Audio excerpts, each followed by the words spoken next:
पुराण का ये जो कहानी है गणेश जी का अवतरण के बारे में, इसके बारे में मन में ऐसा कुछ विचार आ रहे थे।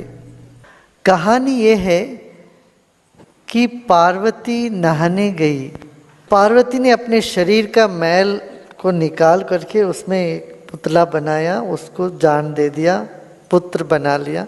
शिव जी बाहर गए थे, बाहर से जब लौट के आए ये बालक खड़ा हुआ था ताकि पार्वती नहा रही थी।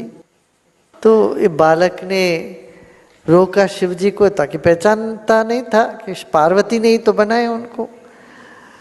तो शिव जी को क्रोध आया, उन्होंने इनका सिर काट दिया। और फिर जब पार्वती को पता चला, पार्वती बड़ी दुखी हो गई, अरे मेरा पुत्र का इस तरह से वध कर दिया। फिर शिव जी ने कहा कि कौन सा प्राणी या व्यक्ति उत्तर के ओर सिर रख के सो रहा है वो लेके आओ। जब पृथ्वी में आए, सिर्फ एक हाथी उत्तर की तरफ सिर रख के सो रहा था और कोई नहीं सो रहे थे। तो हाथी का सिर काट के लेके आए, इसमें रखा, फिर गणेश जी बन गए। फिर उनको वरदान दे दिया, ताकि गुस्सा किया तो वरदान भी देना पड़ेगा। तो पहले गुस्सा करके पश्चाता होने पे फिर उनको पुसलाना पड़ता है ना, तो पुसलाए, फिर बोले अच्छा पहला पूजा तुम्ही को होगी। ये जो पुराण की जो कहानी है, उटपटांग कहानी, अटपटा सा लगता है। क्या पार्वती के शरीर में इतना मैल जमा हुआ था? पहला प्रश्न। दूसरा, जो त्रिकालक ज्ञानी सब कुछ जानने वाला ईश्वर को ये नहीं पता चला कि ये मेरा बेटा है,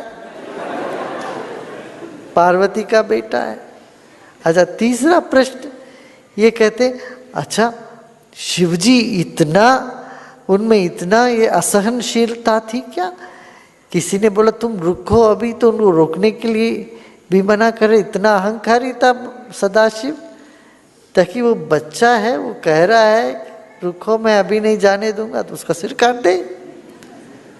कितना क्रूर कठोर भगवान होगा तुम्हारा और नासमझी होगा। मान लो आपको कोई गार्ड कहीं रोकता हो तो आप उसका सिर काट दोगे, चाहे आप ही के घर का गार्ड क्यों ना हो।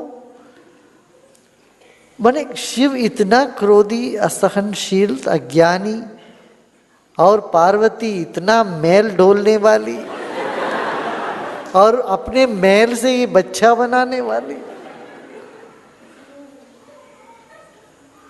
तो जो आस्था नहीं रखते हिंदू धर्म में, वो इस सब कहानी को ले ले करके हिंदू धर्म की खूब पिटाई करते और हमारे देश के, हमारे धर्म के जो युवकों को इसमें से हटाते हैं। और इसका जवाब देने के लिए हमारे पास कुछ नहीं, किसी को पता ही नहीं है। अच्छा, बच्चा का शरीर छोटा है, हाथी का सिर इतना बड़ा है, उसके ऊपर हाथी का सिर रखा, और इतना भी समझदार नहीं है कि ये तो ये चूहे पर कभी चढ़ नहीं सकता है, तो उसका वाहन दिया चूहा। इतने से चूहे के ऊपर आदमी, वो आदमी के ऊपर इतना बड़ा सिर। किसी को कोई इसका माप तोल का, मापदंड का कोई ज्ञान ही नहीं होगा, या बदला लेने के लिए किया होगा इतना शिवजी ने किया हो।